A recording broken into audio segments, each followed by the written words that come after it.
సంవత్సరానికి 2,00,000 ఉద్యోగాలు ఇస్తామని చెప్పిందో, ఆ మాట నిలబెట్టుకుంటారు అన్న నమ్మకం ఎక్కడో ఒక చోట నిరుద్యోగులకుంది. కానీ రాను రాను 2 ఏళ్లు గడుస్తున్నా కూడా ఎక్కడా కూడా నోటిఫికేషన్ ఇవ్వకపోవటంతో నిరుద్యోగుల ఆ నమ్మకం సన్నగిల్లింది. చాలా రకాల నిరసనలు చేశారు. శాంతియుతంగా చేశారు. అండ్ గాంధీ భవన్‌కెళ్ళి వినతి పత్రాలిచ్చారు. అందరు ఎమ్మెల్యేలని, మంత్రుల్ని అందరిని కలిసారు.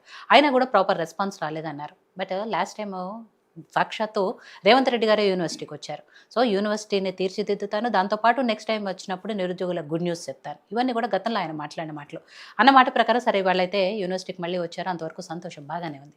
కానీ ఏదైతే చెప్పాల్సిన అంశం నిరుద్యోగులకు ఉద్యోగాలు ఇస్తామనో, నోటిఫికేషన్‌లు త్వరలో ఇస్తామనో ఇవేవి చెప్పకుండా 2 ఏళ్ల పాలన మీద చెప్పారు. అలాగే ఉస్మానియా చరిత్ర గురించి చెప్పారు.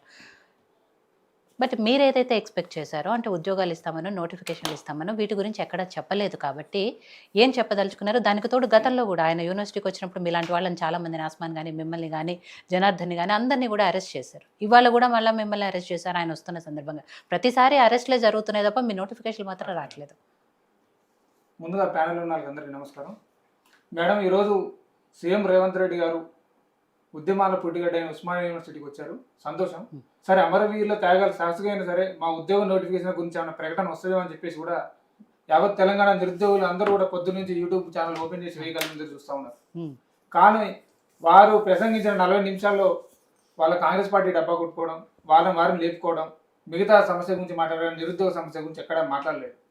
కనీసం ఈ రోజైనా సరే వస్తే మేబీ నోటిఫికేషన్ వస్తే నిరుద్యోగులు అందరూ కూడా కనీసం చదువుకున్నాం మేబీ అంటే మీకు తెలిసిందే మేడం, చాలా మంది కూడా ఇబ్బంది పడతా ఉన్నారు. ఇటు అశోక్ నగర్ లో కానీ, దిల్సుఖ్నగర్లో కానీ, ఇటు హాస్టల్ రెంట్లు కట్టలేక, హాస్టల్ ఫీజులు కట్టలేక, రూమ్ రెంట్లు కట్టలేక, కోచింగ్ ఫీజులు కూడా కట్టుకోలేక చాలా మంది ఇబ్బంది పడతా ఉన్నారు.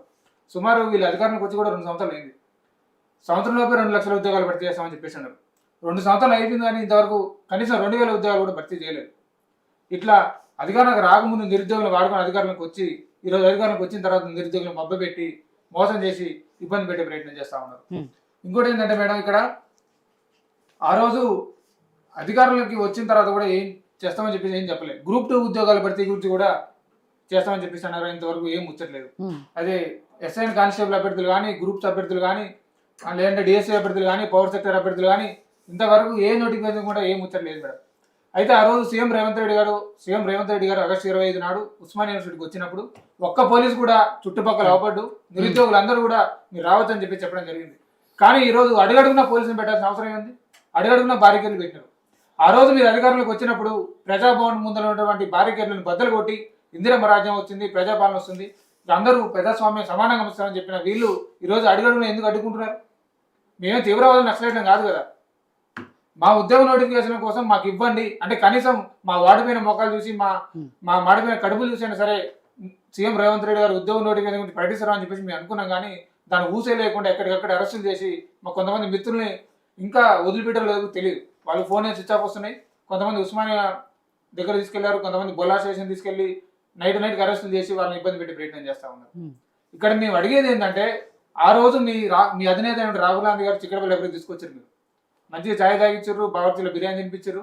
ఎలక్షన్ ముందు తర్వాత మమ్మల్ని నిరుద్యోగం వాడుకున్న ఎలక్షన్ మీరు గెలిచిన తర్వాత మీరు ఇచ్చిన మాట ప్రకారం మా ఉద్యోగ నోటిఫికేషన్ ఎక్కడ అని చెప్పేసి మీ ధర్నాల్లో రాసరోగాలు చేస్తుంటే మా ఈపులు బలకొడతా ఉన్నారు, అక్రమ కేసులు బనాయిస్తా ఉన్నారు. నిరుద్యోగుల మీద అక్రమ కేసులు పెట్టలేదు మేడం, ఇది కరెక్ట్ కాదు. ఎందుకంటే ఎంతమంది నిరుద్యోగులు ఎంత ఇబ్బంది పడతా ఉన్నారు అంటే అంత ఇబ్బంది పడతా ఉన్నారు. వీళ్ళు అధికారంలోకి వచ్చిన తర్వాత వచ్చిన నోటిఫికేషన్లు 2 నోటిఫికేషన్లు, అవి ఒకటి లిక్కర్ నోటిఫికేషన్, ఇంకోటి స్థానిక సంస్థల నోటిఫికేషన్.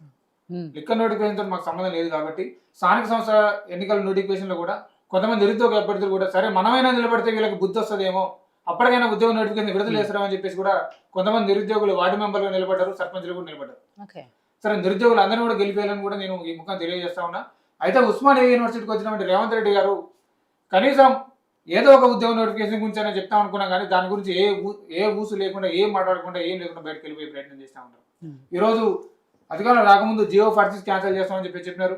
ఆ గ్రూప్ 1లో జియో 29 సమస్య అట్నే ఉంది. ఆ గ్రూప్ 1లో తెలుగు మీడియా అభ్యర్థులు కూడా ఇంకా అన్యాయం జరిగే ప్రయత్నం చేస్తా ఉన్నారు. మేడం, మేము ఒకటే చెప్తున్నాం, సరే రేవంత్ రెడ్డి గారు అంటే వేరే పార్టీ నుంచి వచ్చారు కాబట్టి మాకు ముఖ్యమంత్రి గారికి నమ్మకం లేదు. కనీసం సరే డిప్యూటీ సీఎం బట్టి విక్రమార్క గారు ఫస్ట్ నుంచి కాంగ్రెస్ పార్టీలో ఉన్నారు, మాకు అంత వారి మీద నమ్మకం ఉన్నది. వారు కూడా మమ్మల్ని మోసం చేసి మా బాధ ఎవరు చెప్పుకోవాలో మాకు అర్థం కాలేదు మేడం. ఎందుకంటే 2 సార్లు వారు అసెంబ్లీలో జాబ్ క్యాలెండర్ ప్రవేశపెట్టినారు. ఫస్ట్ సార్ ప్రవేశపెట్టినప్పుడు ఆల్రెడీ సంవత్సరం దాటిపోయిందని చెప్పేసి ఆ జాబ్ క్యాలెండర్కి పిండ ప్రదానం చేసి దానికి సంవత్సరంగా మేమే చేసినాం చిక్కడపల్లి లైబ్రరీలో.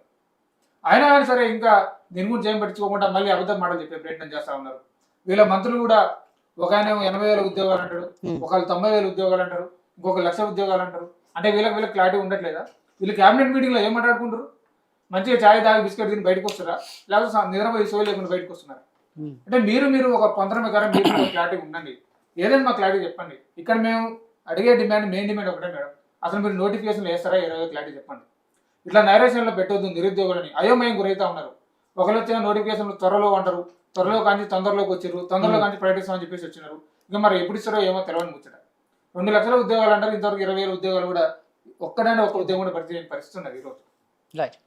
సో అస్మా గారు, చాలాసార్లు ఇదే విషయం మీద, అంటే ప్రభుత్వం ఏదైతే అధికారంలోకి వచ్చిన తర్వాత సంవత్సరానికి 2 లక్షల ఉద్యోగాలు ఇస్తామని చెప్పిందో, అండ్ చిక్కడపల్లిలో, అశోక్ నగర్లో మీ అందరితో అధికారానికి ముందు వాళ్ళందరూ వచ్చి, రియాజ్ గారు కానీ, బాలమూరి వెంకట్ కానీ, కోదండరామ్ కానీ, వీళ్ళందరూ వచ్చి మీతో మాట్లాడి ఆ రోజు మీ ఓట్లు వేయించుకున్నారు, ఇవాళ మమ్మల్ని అన్యాయం చేస్తున్నారని రకరకాలుగా నిరుద్యోగులందరూ చాలా సందర్భాల్లో మాట్లాడారు. అండ్ శాంతియుతంగా నిరసనలు చేశారు, ధర్నాలు చేశారు.